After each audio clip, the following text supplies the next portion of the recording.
Good day, how are you today? So today I thought let's make a video on the kind of foods we should be consuming for better health, right? These are the foods that I like to call the ones in the green zone. Green zone meaning I can consume them as much as I want without having any negative effects on the body, unless you have some kind of pre-existing conditions or allergies that prevent you from eating certain types of these foods or certain foods. But besides that, um, these are the things that you should be consuming to really nourish your bodies from within, right? So there's a few categories in the green zone. One is the whole fruits, then we have vegetables, we have whole grains, we have legumes and lentils, we also have essential fats, and we have something that we call essential calories, right? So let's talk about what's in the whole fruits, right? So basically what I'm saying is, don't, if you want to have a fruit, have as much as you want, except certain fruits like grapes, um, dates, prunes, dried fruit, pineapple. These kind of fruits are the ones that are a little bit higher on the glycemic load, although that doesn't mean you have to avoid them altogether, but consume them in moderation. But besides that, all other fruits are green, including your mangoes, right? So all of these can be consumed as much as you want, and they're going to nourish your body, fill it with vitamins and minerals, and it's also loaded with fiber, so that will help reduce the sugar spike that you will normally have from consuming something that's a sugary food, right? So if you need a sugar fix, eat a fruit, right? The other category is vegetables, right? So all vegetables basically are game here, except for in the green zone, right? Except for white potato, maybe corn.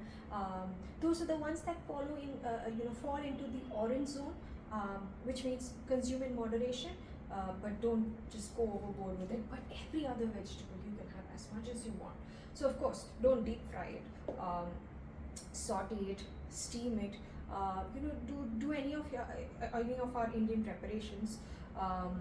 You can experiment all you want, but those vegetables are absolutely going to give you the fuel that you require without having any negative effects on your body. Then comes legumes and lentils. Legumes and lentils are a powerhouse. Okay, they're loaded with minerals, vitamins, protein, and the best part, fiber. Right? So fiber is extremely critical. I mean, there's multiple benefits of consuming fiber, and you only get these from plant sources. But we will get into that another day, right? So legumes and lentils absolutely must be part of your diet, a big part of your diet, right? So chana, moong, mot dal, all kinds of sprouts, beans, kidney beans, every other type of beans. Just make it part of your diet, right? A big part of your diet.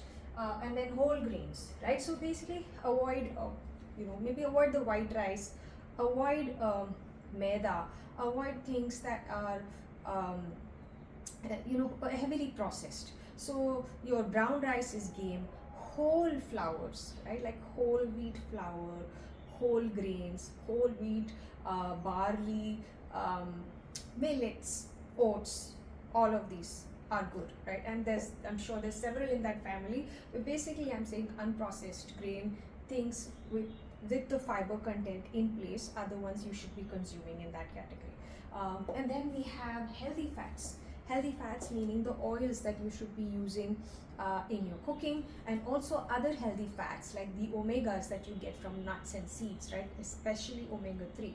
These are all healthy fats, and the oils that I'm talking about are oils like olive oil, coconut oil, grapeseed oil, and also sesame oil.